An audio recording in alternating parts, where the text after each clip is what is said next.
Tanja, du har på et tidspunkt, var du så simpelthen så ked af det, så du besluttede dig for, at vejen ud var at tage dit eget liv. Hvad skete der? Jeg skulle for meget. Jeg skulle kunne for alt for meget. Jeg skulle være den perfekte mor, den perfekte studerende, og den perfekte kasser, og den perfekte alting. Ja. Og gode madpakker, og jeg lavede min egen musli. Det blev for meget, og jeg kunne ikke finde ud af at sige nej. Jeg kunne ikke finde ud af at give mig selv 5 minutter. Eller spørge nogen om noget hjælp. Så ville jeg erkende, at jeg ikke var perfekt. Ja. Og det var ikke så godt. Så spiste jeg en masse piller. Ja. Pludselig i den der pilletog, der har jeg alligevel tænkt hjælp. Ja. Og heldigvis for det. Heldigvis for det. Så ringede jeg til en og sagde et eller andet, og hun kunne høre, at jeg var helt væk. Ja. Så hun kom ned og sprængte kom ind til mig ind ad døren, og så fik hun mig afsted ind i en taxa ud på Amager Psykiatrisk Hospital og ind på sådan en depressionsafdeling.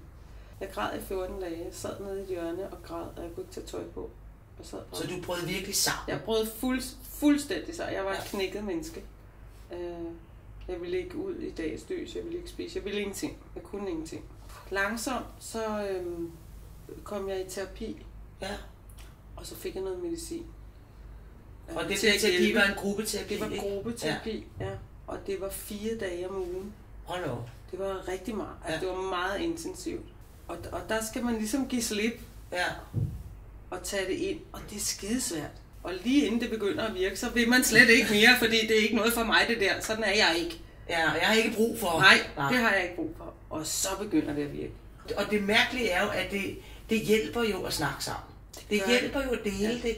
Altså at fjerne det der tabuagtige over det om, at det netop ikke er flovt at ikke kunne finde ud af det. Det er ikke flovt at have en depression. Det er livet er nogle kampe, og nogle lykkes med mere, nogle...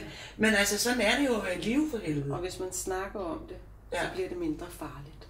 Det er nemlig det. Og så kan man bedre klare det. Ja. Det er faktisk ret magisk.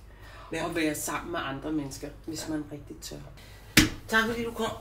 Du skal have min bog, så kan du læse om mine kampe. Tak skal du have. Selv tak.